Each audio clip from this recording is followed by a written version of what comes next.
ശ്രീല പ്രഭുപാദിന്റെ ശിഷ്യനായിട്ടുള്ള സിദ്ധാന്ത പ്രഭുവിന്റെ പുസ്തകത്തിൽ നിന്ന് വായിച്ചതാണ്. അത് ശ്രീല പ്രഭുപാദും മുതിർന്ന ശിഷ്യന്മാരും തമ്മിലുള്ള ആ റിലേഷൻഷിപ്പ് അതിനകത്ത് പറയുന്നുണ്ട്. അതില് ഗിരിരാജ് മഹാരാജിന്റെ ഒരു സാക്ഷാത്കാരം പറയാണ്.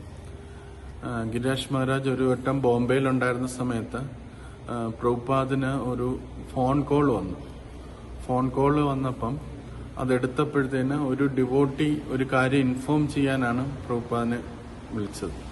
അപ്പോൾ അതില് പ്രഭുപാദിന്റെ ആദ്യകാല ശിഷ്യന്മാർ, അതായത് 26 സെക്കൻഡ് അവന്യൂവിലുണ്ടായിരുന്ന ഫസ്റ്റ് ഇസ്കോൺ തുടങ്ങിയപ്പോൾ ഉണ്ടായിരുന്ന ഒരു ശിഷ്യൻ, ആ ശിഷ്യൻ കൽക്കട്ട ടെമ്പിളിന്റെ ഇൻചാർജ് ആയിരുന്നു.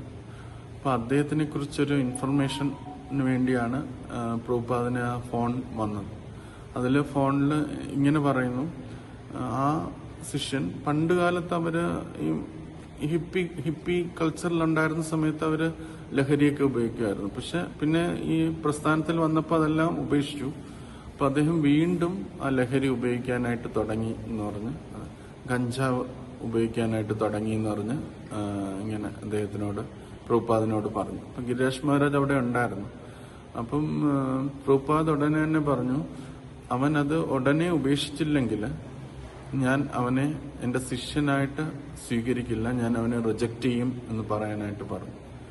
ആ ഡിവോട്ടിയോട് അങ്ങനെ അദ്ദേഹത്തിനോട് ഇൻഫോം ചെയ്യാനായിട്ട് പറഞ്ഞു. അപ്പൊ അതങ്ങനെ കഴിഞ്ഞു. അത് ഫോൺ വച്ചു. അതിനുശേഷം വേറെ ഒരു ഡിവോട്ടി പ്രഭുപാദിനോട് ചോദിച്ചു, പ്രഭുപാദ് അങ്ങ് അദ്ദേഹത്തിനെ റിജക്റ്റ് ചെയ്യുവോ എന്ന് ചോദിച്ചു. ഉടനെ പ്രഭുപാദ് പറഞ്ഞു, ഞാൻ എന്റെ ഒരു ശിഷ്യന്മാരെ ഒരിക്കലും ഞാൻ റിജക്റ്റ് ചെയ്യില്ല, അവൻ ഇത് ഉപേക്ഷിക്കാൻ വേണ്ടി അവനെ എൻകറേജ് ചെയ്യാൻ വേണ്ടിയാണ് ഞാനത് പറഞ്ഞത് എന്ന് ഇങ്ങനെ പ്രഭുപാദ് അവിടെ വെച്ച് പറഞ്ഞു. അപ്പം അത് കഴിഞ്ഞു. അപ്പം അങ്ങനെ ഗിരിരാജ് മഹാരാജ് ആ ഒരു സാക്ഷാത്കാരം പറയാണ്. ഒരു ആധ്യാത്മിക ഗുരു ഒരു ശിഷ്യനെ തന്റെ എന്നെന്നുമുള്ള മകനായിട്ടാണ് കരുതുന്നത്. അപ്പം ഒരിക്കലും ഒരു ശിഷ്യനെ ഒരിക്കലും അദ്ദേഹം റിജക്റ്റ് ചെയ്യത്തില്ല എന്നുള്ളത് അവിടെ വെച്ച് മനസ്സിലായി. മാത്രമല്ല മറ്റൊരു സാക്ഷാത്കാരവും അത് നമുക്ക് ശിഷ്യന്മാർക്കും ഉണ്ടാകണം എന്ന് മഹാരാജ് പറയുന്നുണ്ട്. അതായത് ഞാൻ ചെയ്യുന്ന തെറ്റുകൾ ഗുരുവിനെ അഫക്റ്റ് ചെയ്യാണ്, എങ്കിലും ഗുരു ആ കാരുണ്യത്തോടുകൂടി നമ്മളെ റിജക്റ്റ് ചെയ്യുന്നില്ല. നമ്മൾ ചെയ്തതിന്റെ അപരാധങ്ങൾ ഗുരുവിലൂടെയാണ് ഗുരുപരമ്പര വഴി കൃഷ്ണനിലേക്ക് പോകുന്നത്. അപ്പം തീർച്ചയായിട്ടും അദ്ദേഹത്തിനെയും ആ ഒരു തരത്തിൽ അത് അഫക്റ്റ് ചെയ്യും.